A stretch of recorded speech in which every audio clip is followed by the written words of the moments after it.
Salam dəyərli izləyicilər. Bakı Zöbsazın İşdən Söhbət podkastının bugünkü qonağı Firdevsi Kərimovdur. Xoş görmüşük, xoş görmüşük. Firdevsi, necəsiz? Mən əla, özümü yaxşı hiss edirəm, şükürlər olsun. Düşünürəm ki, bizim bugünkü söhbətimiz çox maraqlı olacaq və faydalı olacaq. Bundan mən də əminəm. Hətta çəkişə başlamamışdan qabaq artıq maraqlı söhbətlərə başlamışdıq. Saxladıq ki, bir söhbət qalsın podkastda. Mən elə zaten onu təklif elədim ki, gəlin bu podkastı saxlayaq bu söhbətləri. Firdevsi, səni çox adam tanıyır. Özüm də bir qısa formada deyim, yəni 79, mənim yadımda qalan 79 marafon qaçışı, beynəlxalq marafonlar, Ironman statusu, bundan əlavə nələr də var, bunu bilmək üçün bir standart sualımızı verək. Firdevsi Kərimov kimdir? Firdevsi Kərimov ilk öncə müəllimdir. Yəni bu siz saydıqlarınızdan öncə mən uzun müddətdir ki, tədris edirəm, dərs keçirəm və gənclər yetişdirirəm. Mən düşünürəm ki, mənim bu vergili olduğum müəllimdir şəxs. Amma sonra isə əlbəttə ki, bu şaxələnir. Çünki müəllim, mən düşünürəm ki, müəllim tələbələrə nümunə olmalıdır. Mən elə düşünürəm. Birinci, müəllim olaraq sən öz dərsini çox ürəklə deməlisən. Sən o dərsi yaşamalısan. Və məndə bu istedad, belə deyək də, biraz belə desək də, çox gənc yaşlarında mən bu istedadı tapdım özümdə. Və inansız, görürəm ki, alınır məndə. İnsanlara dərs demək, insanlara, mən ingilis dərs deyirəm, insanları xarici dildə danışdırmaq məndə alınır və mən bundan dəhşətli dərəcədə zövq alıram. Bilirsiniz, birinci zövq alıram ona görə ki, mənə etibar eləyirlər. Öz ingilis dili öyrənməlidir. İkinci zövq alıram prosesdən, çünki proses çox maraqlıdır. O prosesi maraqlı eləyəndə müəllimdir zaten. Üçüncüsü isə onun nəticəsini görəndə isə o tam başqa zövqdür. Allah, elə mövzumuz da bu günlər buna uyğun seçmək istədim mən. Peşəkar transformasiya mövzusunda danışaq. Bu günləri inkişaf edən bir zamanda davamlı olaraq inkişaf lazımdır bizim özümüz üçün. Yəni fərdi inkişafdan söhbət gedir. Burada peşəkar transformasiya çox önəmlidir. Yəni belə deyim, onu necə izah edeyim, rəqabətli bir zamanda, yəni digər həmkarlarımızı və hətta bayaqlar dediyim bir söz var idi, yəni mənim ən böyük rəqibim dünənki özüməm, yəni özümü üstələnməyim üçün transformasiya etməliyəm. Ümumi peşəkar transformasiya nədir? Yəni nəyə görə indiki zamanda bu belə aktuallaşıb? Əvvəl belə deyildi. Hazırda çox aktualdır. Mən sizə izah edeyim və mən sizə bu problemlərdən də biraz danışım.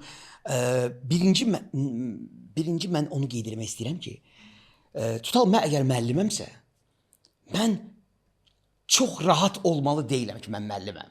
Bugünkü mövqidəyəm. Bax, bu rahatlıq bizə inkişafa birinci həddir, hüduddur.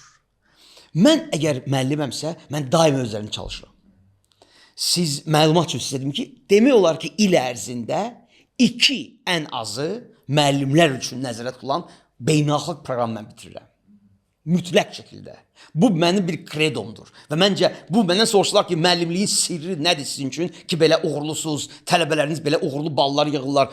Bizdə çünki akademik dərsdir, çətin ingilis. Uğur budur. Çünki mən daim özlərimdə işləyirəm. Və mən ona görə belə görürəm ki, tək müəllimlik yox, bütün peşələrdə insanlar gələk öz üzərində çalışsınlar. Problem isə odur ki, bizdə bir çox gənclər işə düzələrkən sanki onlar rahatlaşırlar. Ki, mənim artıq stabil işim var, mən özümü yaxşı hiss edirəm, çünki mən insanların gündə görüşürəm. Bilirsiniz də, mən müxtəlif sferada çalışdığım üçün, müxtəlif istər akademik sferada, istər peşəkar sferada, istər marafon sferasındakı hamısı yığılır o qaçışa, belə deyək. Mən onu görürəm, mən onu izləyirəm və mən insanlara deyirəm ki, siz niyə belə rahatsınız ki? Çünki siz bugün işləyirsinizsə əgər, bugün müəyyən bir, hətta sizi qane edəcək məvacib alırsınızsa belə, siz bunun sabahını düşünməlisiniz. Siz bunun 2 il sonrası düşünməlisiniz. Çünki siz özünüzü sanki bir update eləməlisiniz. Və update eləməyin ən yaxşı üslubu isə öz üzərində, öz sahən üzrə akademik bilik almaqdır. Ancaq nəyə görə indi bəs bu aktuallaşdı? Əvvəl, məsələn, Sovetin dövründən danışım, 90-cı illərdən danışım, adam girirdi bir işə, davamlı olaraq orada işləyirdi, deyək ki, mütəxəssisdir, sonra rəis olur, yəni müəyyən bir müddətdən sonra bu gedirdi. Bəli. Ancaq indi elə deyil, yəni özünü artırmasan mütəxəssisdən belə aşağı gedə bilərsən. Həyat çox vibrantdır. çox vibrant həyatdır. Yəni hərəkətlidir. Və bu günləri Elvin əgər siz işləyirsinizsə bu müəyyən bir pozisyonda sizin yerinizə ən aşağısı 6-7 nəfər göz dikib. Və Elvin o rəqabətə dözməlidir. Çünki o göz dikənlərdə axı oxuyurlar. Mən sizə belə bir nümunə deyim. Bax, siz bayaq yaxşı bir məsələ dediniz. Gəlin, Sovet vaxtını qoyaq qırağa, biraz yaxın keçmişə nəzər salaq. Əvvəl özünü inkişaf elətdirmək üçün sən mütləq getməliydin xaricdə oxumağa. Əvvəl bizdə bu belə bir qayda idi ki, əgər Firdovsi istəyirsə ki, irəli getsin, bu getməlidir xaricdə oxumağa. Amma sonra pandemi dövrü gəldi və ona görə bax bu dövr imkanlar yaratdı bizim üçün ki, təhsil keçdi onlayna. Pandemi bitdi, amma o imkanlar qaldı bizdə. Bu dəqiqə siz əgər özünüzü inkişaf elətdirmək istəyirsinizsə, müxtəlif sferalarda, istər maliyyəçi olasınız, istər HR olasınız, istər müəllim olasınız, istər həkim olasınız və s. bütün peşələrdə, bütün peşələrin beynəlxalq diplomları var və sertifikatları var. Bəs bu beynəlxalq diplomlar bizə nə qazandırır? Yəni mən bu beynəlxalq diplomu almasam da işimdə hazırda işləyirəm və mənim məhsuldarlığıma nə təsir eləyir o? Çox gözəl. Mənə o sual verirlər ki, Fred, nəyinə lazım sən bu qədər sertifikatlar yığırsan? Sağ ol. Bax, gözəl sual verirlər. Mən sizə deyim. İnandırım sizə ki, mən demək bu təhsil sayəsində ümumiyyətcə düz deyə çox acizanə deyim ki, çox şey bilmirəm, amma bildiklərimi yaxşı bilirəm. Və hər dəfə bu kursu keçəndə çünki siz bu kursları keçirsiniz beynəlxalq universitetlərdən. Özdə mən tövsiyə edirəm adlı, sanlı ki, özünüz də həzz alasınız o kursdan. Yəni universitetlərdən keçirsiniz. Və siz, mən düzdür, birinci növbədə mən öz bildiklərimlə bölüşürəm. Oradakı qrup yoldaşlarımla. İkinci növbədə mən oradan öyrənirəm. Deyə bilmirəm ki, hansısa kurs olub ki, mən oradan nəsə öyrənməyim. Bax, belə bir şey olmuyor həyatımda. Və məni elə buna davam elətdirən stimul da budur. Hər dəfə yeni bir yazı daha təzəsiz. Nəsə yeni bir şey öyrənirəm, bəli.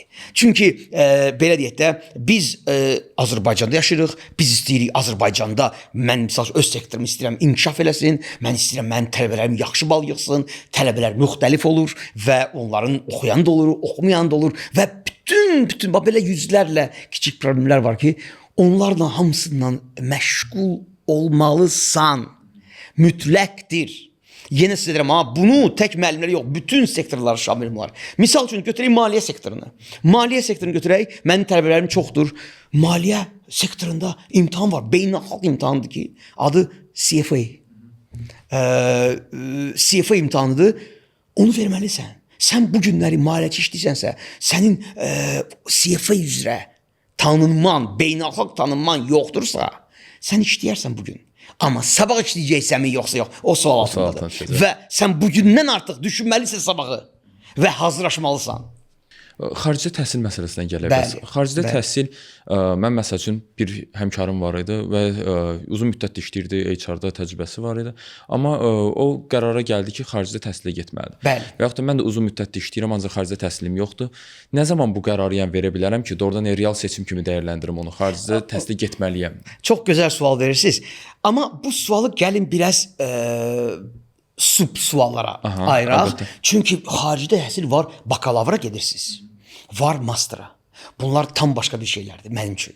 Çünki siz əgər hazırda işləyirsinizsə, tutalım müəyyən bir sferada işləyirsinizsə, siz bu sferada irəli getmək istəyirsinizsə, xaricdə o artıq masterdır.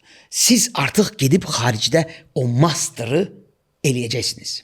Amma burada bir dənə başqa bir məqam da var. Onu da deməyə mən məcburam, obyektivlik xatirinə. Opportunity cost deyilən bir şey var. Yəni, siz hazırda işləyirsiniz, Bakıdasınız, düzdürmü? Aylıq məvacib alırsınız hazırda, düzdürmü? Bakıda networkingləriniz yaranır sizin, düzdürmü? Və təsəvvür edin ki, siz bunu hamısını tulluyursunuz. Qoyub hamısını getmir. Qoyursunuz və gedirsiniz xaricə bir il yarım və yaxud 2 ilə. Mənim təcrübəmdə bunlar çox olub. Hətta bu karyera qırılmır. Qayıdıb gəlinəndən sonra belə, axı sizin artıq mindset tam başqa olur və sizə adaptasiya eləmək lazımdır hələ yenidən Azərbaycan işgüzar mühitinə. O adamlarda problem yaradır. Və onun üçün mən deyirəm ki, misal üçün atıram, Elvinin bu dəqiqə müəyyən bir oturub müəyyən bir səlahiyyəti var, müəyyən bir vəzifəsi var və Elvin düşünməlidir ki, mənə lazımdırmı misal üçün gedib master almaq maliyyə üzrə, yoxsa mən elə bəlkə bir CFA-ya hazırlaşım. Elə Bakıda oturaraq. İşdən sonra mənim tələbələrim var ki, inanırsınız, işdə nahar vaxtında hazırlaşırlar. İşdən sonra 6 bazarlarda buna eləyirlər. Bu tam mümkündür. Və bilirsiniz, nə qədər insan peşəkarcasına yüksəlib. Bax, bu diplomları, sertifikatları verdikdə. Mənim üçün, əlbəttə ki, xarici təhsil almaq çox gözəldir. Mən özüm də bütün bu spektrlarını keçmişəm. Mən onun 100% deyirəm ki, əladır. Çünki sən gedirsən, sən başqa bir kültür görürsən, başqa bir təhsil sistemi görürsən, sən öyrənirsən, sonra əlbəttə ki, sən orada da qala bilib işləyə bilərsən bir müddət, beynəlxalq təcrübə qazanmaq xatirinə və yaxud Bakıya gələndə sən məndə elə olmuşam. Mən şəxsən hər zaman öz sektorumda novator olmağa çalışmışam. Çünki nəyə görə? Mən orada gördüyümü gəlib burada tətbiq eləmək istəmişəm. Və əlbəttə ki, maneələr var. Çox maneələr var. Amma bunu aşmaq lazımdır. Aşmaq gərəkdir. Bax, elə marafonçu prizmasından yanaşanda, düzdürmü? Bunu aşmaq gərəkdir. Vaxt var idi ki, bizdə Azərbaycanda ingilis dili tədrisi tamamilə Sovetdən qalma idi. Yadınızdadır. Mən gəldim, mən gördüm ki, bu düzgün deyil. Yəni ingilis dili dərsini ingilis dilində keçərlər axı, mənim düşüncəmlə. Okey, mən nə edim? Özüm üçün bir iş yaratdım, özüm üçün. Və başladım orada öz düşündüyüm kimi beynəlxalq ingilis dili praktikasından gələn tədrislər eləməyə. Və çox uğurlandı. Əvvəlcə çox çətin idi, cavan idim mən, mənə o qədər etibar yox idi. Amma sonra çox uğurlandı. Və indi hazırda bizim ingilis dili üzrə təhsilimiz yavaş-yavaş transformasiya olur o mən dediyim sistemə. Yəni akademik ingilis dilinə. Harada ki artıq reading var, harada ki artıq listening var. Mən sadəcə öz sferamda aşıram, amma əminəm ki, bütün sferalarda bu belədir. Bəs bu akademik ingilis dillərindən fərqli sertifikasiyalar var da, TOEFL-dır, Duolingo. Belə deyək də, Elvin bəy, əgər siz hansısa diplom proqramı oxumaq istəyirsinizsə, mən nə etməliyəm? Bax, mən istəyirəm, misal üçün, CFA oxuyum, hə? CFA oxumaq üçün mən nə etməliyəm? Əlbəttə ki, əvvəlcə ingilis dilinizi mükəmməlləşdirməlisiniz. Müəyyən baza olmalıdır sizdə ki, siz o ACCA-dir, CFA-dir, CIMA-dır, bu management, siz çoxdur bu sertifikatların adı. Siz bunları keçmək üçün ingilis diliniz sizin mükəmməl olmalıdır. Bir. İkincisi, siz bu ingilis dili üzərində çalışmalısınız. Mən inanırsınız, mənim bu gündəlik həyatımdır. Mən ya tələbələrimi öyrədirəm ki, onlar bu diplomları qazansınlar. Ya da ki, onların xaricdə gedib oxumaqlarını təmin edirəm. Bəli, o əvvəlcə ingilis dili öyrənirsiniz. Xaricdə oxumaq üçün diplom lazım deyil? Xeyr. Bəs necə gedib? Mən dediyim diplomlar, xeyr. Yox, ACCA falan demirəm. Gedib məsələn IELTS olmalıdır ki, hansı bir universitetə qəbul ala bilsin. Razıyam. Bəs mən də onu deyirəm də, ya ona hazırlayıram da, siz mənim işim elə odur. Amma misal üçün mən hər zaman soruşuram. Siz nə üçün akademik ingilis dili öyrənmək istəyirsiniz? Siz mənə deyirsiniz ki, okey, Mr. Fred, mənə lazımdır ki, rahat şəkildə danışım, xaricdə gedəndə özümü izah edə bilim, işgüzar, sıxılmayım və s. Aha, sıxılmayım. Bu artıq ingilis dilinin başqa bir növüdür. Bu artıq public speech deyilən bir şey var da, orada kompleksləri qırmalısınız və s. və elə axır. Bu başqa bir sahədir və o üzrə də bizdə treyning var. Xüsusi treyning, mənim treyningim deyil, Harvard Universitetinin treyningidir. Xüsusi public speech üçün. Mənim bir tələbəm var idi, yaxşı vəzifədə işləyirdi. Mənə gəldi, dedi ki, Mr. Fred, mən çıxışları yaxşı eləyə bilmirəm. Yəni, ictimai çıxışları. Məndə prezentasiya eləməliyəm, işgüzar, işlə bağlı. Mən o xanıma dedim ki, amma gəlin oxumaq lazımdır. Dedim, mən hazıram hər şeyə. Çünki artıq yığılmışam, mən belə görəm, belə davam eləsə, mən işi bitirəcəm. O xanım gəldi, inandırım sizə 4 ay. 4 ay biz əməlli işlədik. bu məsələnin üzərində. Və sonra o xanım getdi çıxışları nədir? İndi hazırda xanım xaricdə də çıxışlar eləyir. Azərbaycanlı xanım bu Azərbaycanımızı təmsil edir xaricdə o çıxışların hesabına və hər də mənə o feedback verirlər ona. Feedbackləri mənə göndərir, mən də çox sevinirəm buna görə. Bax həmin söhbətdir. Və yaxud siz mənə gəldirsiniz ki, mən istəyirəm misal üçün də hansısa diploma proqram keçim. Master lazım deyil. Misal üçün mən istəyirəm ki, mən hüquqşünasam. Mən hüquqşünasam, düzdürmü? Mənim burada işim var. Mən burada müəyyən güc strukturunda iş çalışıram. Amma biraz başqa növ, biraz daha maraqlı mövzulara toxunmaq üçün siz o diplom proqramları götürürsünüz. Öz iş yerinizdə hazırda işləyirsə nə gözəl, nə xoş. Mənim isə mesajım odur ki, siz öz üzərinizə çalışın. Bayaqlar biz sizdən söhbət elədik və siz bir nəfər haqqında danışdınız. O təzəlikcə vəzifə alıb. Mən də nə dedim? Mən dedim, okey, alıb super. Amma daima öz üzərində çalışmalıdır. O bilirsiniz, biraz banal səslənir. Öz üzərində çalışmalıdır. Bu banal səslənir. Amma məndə o yollar var da. O yollar var ki, siz o yolla getsəz, təxminən 4 aya, 5 aya. Siz o yola artıq istədiyinizi nail olursunuz. Və indi misal üçün də, mən müdirəm. Təsəvvür edin ki, mən necə xoş olur ki, müəllimə gəlir, mən qarşıma deyir ki, Fred müəllim, mən bu sertifikasiyadan keçdim. Misal üçün bizdə var da, müəllimlərdə var. Hə, TOEFL almışam, buyurun. Mən necə sevinirəm. Deyirəm, fikirləşirəm ki, halal olsun. Öz üzərində çalışır, öz üzərində işləyir. Əlbəttə ki, mən bir müdir olaraq müəyyən bir bonus müəllimi artırıram. Bizdə elədir. Şu korporativ iş mühitində əslində elədir. Bax, bu illəri yayda bizim bir müəllimə bizim sektorda olan ən yüksək sertifikatı alıb. Gəldi, əlbəttə ki, mən onun maaşını qaldıracağam. Sözsüz mən onun maaşını qaldıracağam. Nəyə görə? Çünki o kifayətdir vaxt sərf edir. Yayda evdə dincəlməkdənsə o gedib onu oxuyub. Və sonda nə oldu? Və sonda maaşı artdı. Sonda o bu dəqiqə iş yerində çox möhkəmdir. Əmindir ki, bu dəqiqə onun səviyyəsində sertifikat alan demək olar ki, yoxdur. Bax, budur məsələ. Buradan çıxsa belə başqa bir yerdə tapa biləcək. Çox rahatçılıqla. Çox rahatçılıqla və inanırsan nə qədər insan, nə qədər tədris mərkəzləri iş təklif edir zaten ona. Sertifikasiya proqramlarını həll eləmək olur. Deyək ki, maddi baxımdan deyirəm, maliyyə xərcləri o qədər də çox deyil, onun almaq olur. Oy, elə xoşum gəlir bu sualdan. Biz necəsiz? Xaricdə təhsil məsələsində bəs necədir bu? Təqaüd proqramları. Mən sizə deyim, onlar mən sizə deyim. Deyək ki, bax, bir var səbəb, bir var bəhanə. Bax, bu dəqiqə mənə bax belə suallar verəndə mən deyirəm ki, dostum, mənə bir dənə nümunə gətir. Gətir ki, nümunə ki, diplom proqramı var da, düzdürmü? O diplom proqramının qiyməti tutalım 15.000 manatdır. Yoxdur.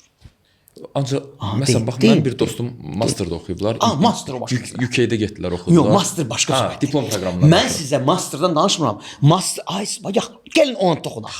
Mən xarici təhsil üzrə ekspertim. Gəlin ona toxunaq. Master oxumaq istəyirsiniz. Adam deyək ki, sertifikasiya almaq istəmir, magistratura oxumaq istəyir, amma yenə nəzərdə almalıdır. Adam nəzərə almalı ki, opportunity costu var masterin oxumağının. Yəni burada itirəcəkləri də olacaq. Və o artıq tutalımda əgər 10.000-dirsə 10.000 olmayacaq. Artıq 25.000 olacaq. Burada itirləri nəzərə alınanda da bu yəqin anlayırsınız nə demək istəyirəm. Sizin dostunuza bir yaxşı bir məsləhət verə bilərəm. Tutalım, bizdə də var, çox adam var. Belə deyək, bizim dövrə proqramımız var. Dövrə proqramımız əlbəttə ki, magistratura təhsilinə dövlət pul ayırır. Amma müəyyən sayda. Müəyyən sayda. Əlbəttə ki, bu qədər tələbə varsa, 30.000 tələbəyə sən ayıra bilməzsən. Düzdürmü? Müəyyən səviyyədə, müəyyən sayda ayırır. Amma digər insanlar var. Onlar çoxluqdur. Lap çoxdur. Tutalım, əgər 500 nəfər dövlət proqramından gedirsə, müraciətçi 10.000-dir. 10.000-dir, bəli. Bəs o 9.500 neynəsin? Mən sizə deyim, burada 3-4 yol var. Birinci yol. Niyə UK yandı? Niyə ABŞ? Çünki məşhurdur, hamı onu... Mən sizə deyim. Oxford orada, Cambridge. Sual verirsəz mənə ki, bu dəqiqə, Firdaus müəllim, UK-də oxumaq olarmı? Tam pulsuz. Cavab bəli, olar. Olar. Mən sizə ən azı 3 dənə yol deyə bilərəm ki, siz o 3 yolla UK-də masterə oxuya bilərsiniz. Amma mənim sizə sualım olacaq. Siz osunuzmu? Bax, bizdə problemdir bu. Orasında üstün kvalifikasiya var. Mənim tələbəm var idi ki, adam öz qüvvətinə öz biliyinə Oxford Universitetinin magistraturasına daxil olub. Tam pulsuz qaydada. Hələ ona bilet pulu da veriblər. Mənim tələbələrim var ki, Amerikaya pulsuz da qayıt alırlar. Öz hesabı, öz gücünə, öz biliyinə. Amma Bu çox az saydadır. birisi niyə saydadır? Çünki o birisi çox say. Hamısı gəlir mənim yanıma bu istəklərlə. İstəklər var, amma Hərəkət yoxdur. hərəkət yox, amma bax mən siz olsunuzmu? O salon üçün verdi. Təsəvvür edib deyirsiniz ki, mən istəyirəm mənim uşağım, siz valideynsiniz, mənim uşağım Singapurun o universitetində oxusun. Dövlət universitetində. Əla, uşağın nəyi var? Ortalama neçədir məktəbdə və yaxud da institutda? Hamısı aşağıdır. Və deyirəm axı sən necə istəyə bilərsən bu səviyyəni, sən axı o deyilsən. Universitetə olar, daxil olmaq da olar, pulsuz da təhsil almaq olar, amma sən özün o deyilsən. Sən əvvəlcə özün o ol. Sonra sən universitet qucaq açır. Çünki xaricdə təhsilin sistemi nədir? Siz əgər bir istedadlı tələbəsinizsə, sizi mütləq universitet qucaq açıb sizi qəbul edəcək. Çünki bu universitet maraqlıdır. Bilirsiniz, amma yox, bizdə problem başqadır. Bizdə problem vaxtında oxumurlar, vaxtında özlərində işləmirlər. Birdən-birə 4-cü kursda deyirlər ki, mən getmək istəyirəm magistraturaya, özdə ən yaxşı yerə, özdə pulsuz. Yaxşı nəyin var? Bu vaxtda neyəsən? Nə könüllülük fəaliyyəti göstərmirsən? Nə sosial işlər görmürsən? Heç nə. Divanda oturub telefon oynayıb və salam. Bu deyir ki, onun mən tərəfdarı deyiləm. Mən ona görə öz tələbələrimə əvvəlcədən 1-ci kursdan bax bu işləri eləmək lazımdır. Baxın, əsas o IELTS nəticəsi deyil. Əsas universitetin hətta ortalaması da deyil. Sənin sosial işlərin olmalıdır. Sənin könüllülük fəaliyyətin olmalıdır. Sənin praktikan olmalıdır. Onda bunun hamısını toparlayanda və bir də mən dediyim sertifikatlar. Toparlayanda sən artıq özün olursan güclü kandidat, güclü namizəd olursan o universitetin magistratura təhsili üçün. Bizdə sosial fəaliyyətdə hələ yenilikcə oturmağa başlayır. Yəni gənclərdə. Məsələn, mən tələbə olan vaxtı o qədər çox deyildi o sosial fəaliyyətdə. Mən indi bilmirəm siz hansı zamanla danışırsınız da. 2010-cu illərdə. Mən sizə deyim də, amma mən sizdən də öncə tələbə olmuşam da və mən o işlərlə məşğul olmuşam. Məsələ orasındadır ki, siz axtarmalısınız. Dostum, bax bizdə o problemdir də. Bizdə problemdir ki, biz hər dəfə gilələnirik. Bizə gilələmək çox rahat gəlir. Hər yol tapmırıq. Ay, sağ hər yol tapırıq. Mən onun mərcini dəfələrlə eləmişəm və debatlarını da eləmişəm. Çünki çox adam deyir ki, oy Azərbaycanda iş yoxdur. Qəti razı deyiləm. Qəti razı deyiləm. Sən gedib xaricdə işlədiyini Azərbaycanda işləsən əgər, maaşında daha yaxşı olar, güzaran da yaxşı olar. Bizdə o yoxdur. Bizdə insanlar giləyənir, ancaq giləyənir, dostum. Ancaq xaricdə işlədiyini, məsələn, gedib orada işləyib daha yüksək məvaciblə. Yox, yenə deyirəm də, mən danışıram bilirsiniz kimlərdən. Kim ki, belə gedirlər ki, misal üçün atıram, hansısa ölkəyə gedirlər, mebel çəxinə. Və orada fəhləlik edirlər. Və yaxud tələbədir, gedir ora, orada qarsonluq eləyir. Sən burada qarsonluq eləyirsən, sən burada qarsonluq eləməyi bacarmalısan. Sən əgər burada qarsonluq eləsən... Burada eləməyəcək işi, orada gedib eləyir. Ay, sən burada eləsən, inandırım sizə, buradakı tiplər deyil də bizdə çay pulu, bəli.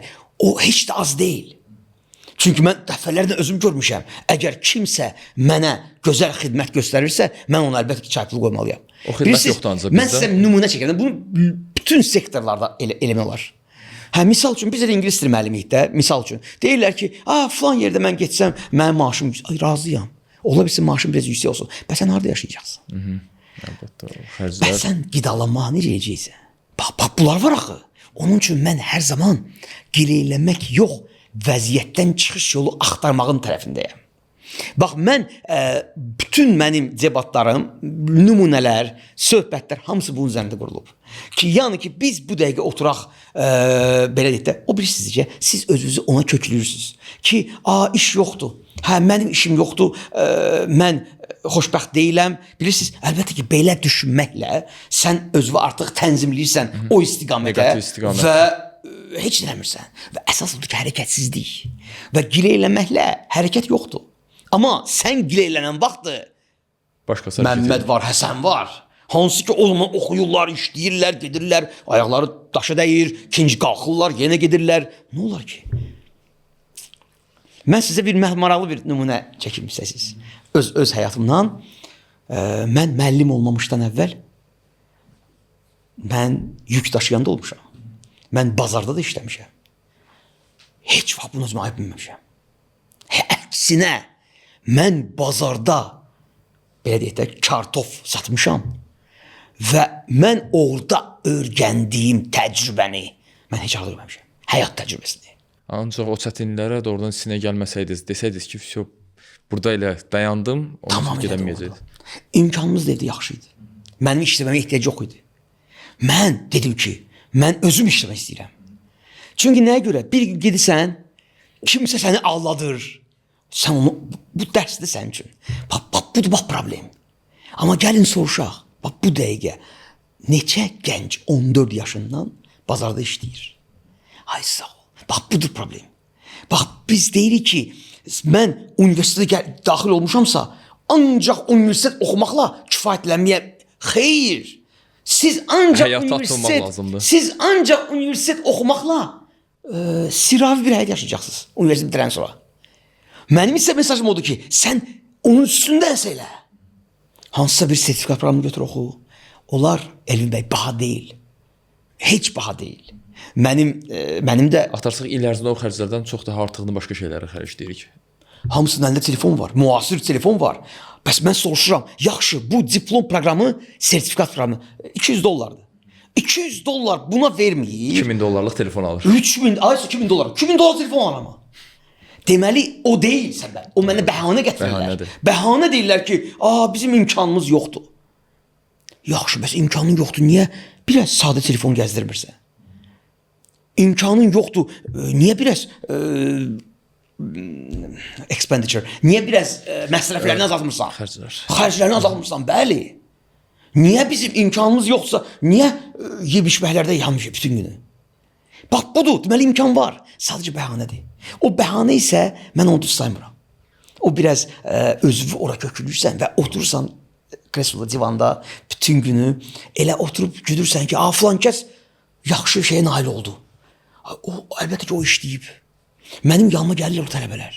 Dostum, mənim yanıma elə tələbələr gəlirlər ki, deyirəm, mən fəxr edirəm. Mən özüm də elə tələbə olmuşum vaxtında, yeri gəlmişkən, təvazökarlardan uzaq olsa da deyim. Amma fəxr edirəm onlarla. Dünən bir xanım gəlmişdi mənim yanıma, bir qızı gəldi yanıma. 11-ci sinifdə oxuyur. Bu nə göstəricilərdir. Əlbəttə ki, bu adam mən düzəldəcəm tam pulsuz. Tam pulsuz bakalavr səviyyəsinə. Dünən danışdıq, düzəldəcəm. Niyə düzəltmirəm ki? Tələbənin hər şeyi var. Bütün göstəriciləri, məktəb göstəriciləri super. IELTS-ı bilirsiniz də, maksimum 9-dur. Adam 8 yığıb. SAT-dən maksimum 1600-dür, adam 1480 yığıb. Yəni bunların hamısı toparsan, plus olimpiyadaları var, plus diplomları var, plus könüllü hər şey var. Və mən dedim ki, bu tələbə pulsuz da oxumalıdır. Düzdürmü?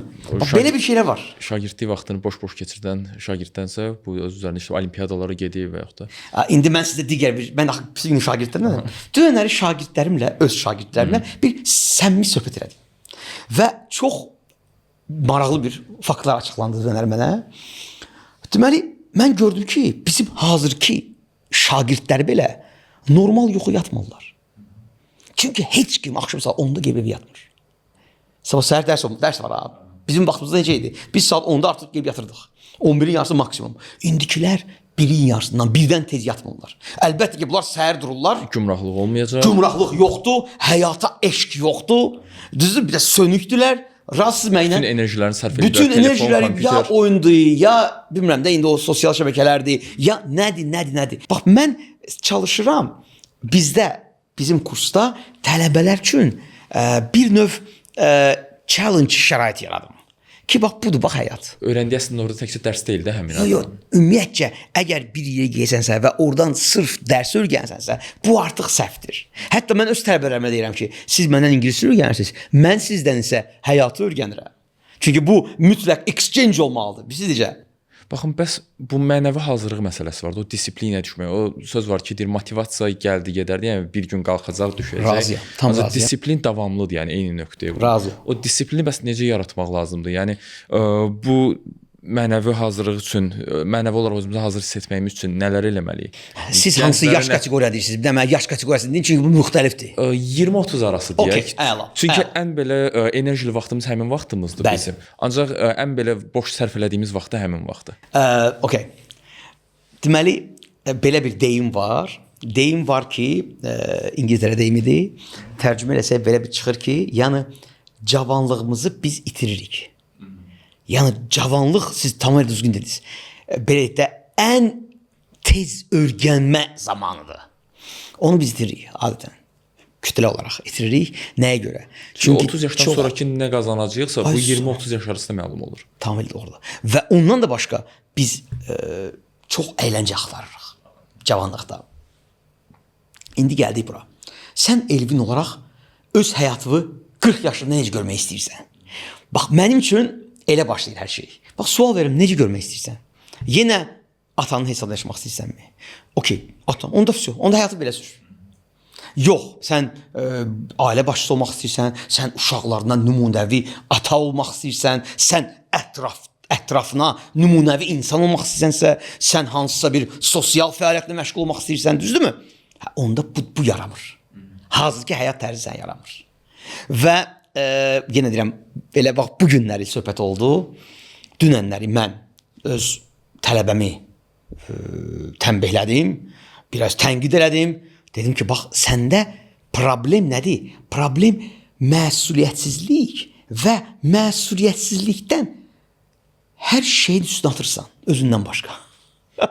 Misal üçün, mən IELTS oxumağa çatdırmıram. Çünki mənim işim var, çünki mənim ailəm... Ümumiyyətlə, bizdə hamımızda var da o, yəni özümüzü qınamaqdansa ətrafı qınamağı daha... Bax, bu çox rahat deyil, mən onu deyirəm, mən belə şeylərin tərəfdarı deyiləm. Çünki mən o insanın həyatını gözəl bilirəm. Və mən bilirəm ki, deyirəm, mən həmişə deyirəm də, məndən ki, sən məşğul deyilsən. Yəni, məndən ki, məşğul deyilsən, mən indi bu dəqiqə hazırda özünüz də bilirsiniz də bir çox fəaliyyət istiqamətində çalışıram, maksimum özümü... Storylərə baxıram mən ara bir. Bəli. Fikirləşirəm ki, bir insan bu qədər aktivitini necə çatdıra bilər? Bəli, bəli. Səhər voleybolda, axşam dərsdə müəllim tələbə kimi. Tamamilə dərs keçirsiniz. Tamamilə doğrudur. Və hətta qaçış da var, üzgüçülük də var, bəli, velosiped də var. Bunlar hamısı var, stol tenis var. Bilirsiniz, mənim elə mesajım odur da, bəs mən necə eləyirəm onu? Bax, siz əgər maraqlansaz ki, ay Fred, siz bunu necə eləyirsiniz? Bax, telefon screen time-ını soruşum sizdən. Nə qədərdir screen time-ınız? Bax, belə bir sual verin mənə ki, ay Fred, sən bunu necə çatdırırsan? Mən sənə deyim də, çox rahatçılıqla, elə screen time-ları gəlin müqayisə eləyək. Mən özümdən danışmıram, mən də sizdən danışmıram. Mən prosta adi danışıram. Yəni, siz baxın ki, bu birbaşa mütənasibdir ha. Birbaşa. Çünki nəyə görə? Telefon screen time-ı mənim üçün tək belə deyək də, sosial şəbəkədə olmaq deyil. O nə qədər subconscious, şuuraltı insanlara təsir eləyir. İnsanları pasivləşdirir. Çünki niyə? Oturaq bir şeydir. Düzdürmü? Eyni zamanda bundan öncə mən seriallar haqqında elə girəyərdim. Ay, oturub baxmayın, niyə bu boyda vaxt siz seriallara sərf edirsiniz? Ondansa nəsə gedir, əlini oxuyun da. Nəsə bir maraqlı. Misal üçün, məndə də var sosial şəbəkələr. Siz mənim sosial şəbəkə scroll eləsəz, görürsünüz ki, ancaq elmi, ancaq dini mövzular, fəlsəfi mövzular, elmi mövzular. Maarifləndirici kontentdir. Maarifləndirici, bəli. Yəni, burada mən onu orada özümə əyləncə tapıram. Ancaq məsələ ondadır ki, sosial şəbəkədə olan bu dəqiqə kontentlərin çoxu o tipli deyil. Mənə bu maraqlıdır. Çox azdır. Mən razıyam sizdən. Mən öz sosial şəbəkəm bu dəqiqə, bilirsiniz də mən çox fəalam, amma o qədər aktiv deyil. Amma bunlar mənə əsər eylərmi? Mütləqə yox. Cəfər Cabbarlı dedik, mənə əsər eləmirlər. Çünki mənim öz xəttim var da, düzdürmü? Mən inanıram ki, mən bilirəm, bu xətt düz xətdir. Əlbəttə ki, mən durub başqa cür hərəkət eləsəm, başqa cür sözlərdən istifadə eləsəm, bəlkə də kontent daha yaxşı tutar. Amma bizim elədiyimiz... Bu dəqiqə mən bura gəlmişəm, mənim ki, xəbərim yoxdur. Bu auditoriya. Amma əminəm ki, kiməsə mənim sözüm çatacaq. Mən onun üçün gəlmişəm bura. Onsuz bunu izləyəcək insanlar, yəni düzgün insanlar olacaq ki, orada nəsə götürmək istəyir. Bəs mənim dərdiməm odur da. Maraqlı olmayan adam olsa baxmayıb keçəcək. Bəli, elə çox halda ki, belə olacaq. Hazırda. Siz biraz başqa bir üslubda adam çağırsaydınız, düzdürmü? Tam başqa olacaqdı. Amma yenə deyirəm, amma bu lazımdır, bu da Məişət lazımdır. mövzularına Amma toxunsaq- bu da lazımdır Elvin. Bax bu da lazımdır cəmiyyətə. Əlbəttə, önəmli olan budur mən deyirəm. Məişət mövzuları deyil. Mənim üçün birisi necədir? Bax insan mən elə özüm də bu dəqiqədə. Mən siz mənə deyəndə kanalı, mən dərhal kanalı tanıdım. Çünki mən baxmışam.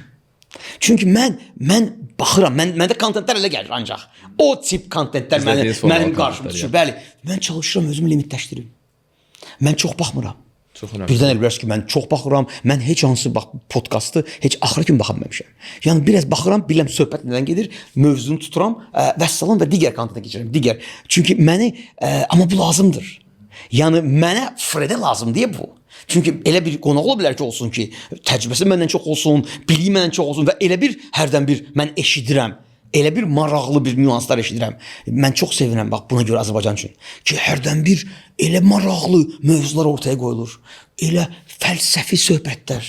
Mən çox sevirəm bir filosof var. Bax onun podkastlarını mən dəhşət sevirəm.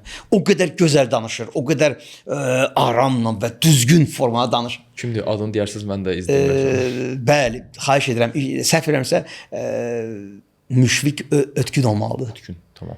Bəli, səhv eləmirəmsə o bizim adında, amma möhtəşəmdir yəni. Həqiqətən o ibrətamiz, tərbiyəvi, elə gözəl dini, fəlsəfi, elə gözəl söhbətlər edir ki, mən şəxsən izləyirəm. Şəxsən izləyirəm və bax mən elə onu gətirib çıxardıram. Baxın, amma görə gənclər nə izləyir? Gənclər nə qədər sosial şəbəkələrdə olur və nə üçün olur? Mənə gəlib deyəndə ki, ay Fred müəllim, deyirəm, bax bu sertifikat proqramıdır. Misal üçün, bunun dəyəri $300. Get başla. Keçə bilmir. Çünki o müntəzəmlik yoxdur. Həmin o yanaşma yoxdur ki, oturum gündə 1 saat buna. Yoxdur. Oturum gündə 8 saat sosial şəbəkə var. Amma buna hansı ki sabahları bu da çox lazım olacaq. Bax, ona istək yoxdur. Bəli. Ümid edir ki, yaranar o istək. Zaten biz elə onun üzərində çalışırıq. Onun üzərində, onun təbliği ilə məşğulsunuz. Bəli. Mən elə onun təbliği ilə məşğulam. Təşəkkür edirəm Firdovsi, bu günlər sizin gəldiyiniz üçün. Sizə çox sağ olun. Sizə də inanıram ki, maraqlı olacaq bizim danışdığımız söhbət. Bizi izləməyi, şərh bölməsində fikirlərinizi bizimlə paylaşmağı unutmayın. Diqqətiniz üçün təşəkkürlər.